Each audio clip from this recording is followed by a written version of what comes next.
енем звондап тұр ғой, ертеңгі тойға дайынсыңдар ма, барасыңдар ма деп. Бір туысымыздың тойы. Сонымен мен айттым, күйеуім бармаса мен бармаймын мама деп.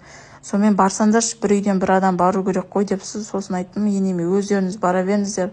Лучше мен балаларды ілестіріп жүрейін, сол балаларды алып тойға барып қайтыңыз деп. Сонымен ертең коляскаға енді қызым отырады ғой, осын жуып тазалап қояйын деп коляскамды жуып жатырмын. Қап-қара болып быт шығып кеткен ғой.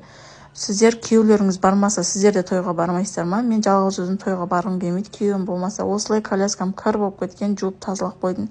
Қолым бір суға тигеннен кейін болды ғой, пысықтығым ұстап кетеді. Сонымен мына жақты да жинап тастайын деп бөлмені жинап полын жуып алдым. Содан 3 баламды енеме беріп жүретін болдым. Кішкене балалар да барып той көріп қайтсын деп. Сіздер кішкентай балалар тойға барғанына қалай қарайсыздар? Менің ешқандай қарсылығым жоқ, барсын, күліп ойнап қайтсын деп ертең енемен жіберемін. Содан клубника в шоколаде жегім кеп жүрген ғой, сөйтіп заказ беріп жеп алдым. Маған бірақ бананмен ұнады.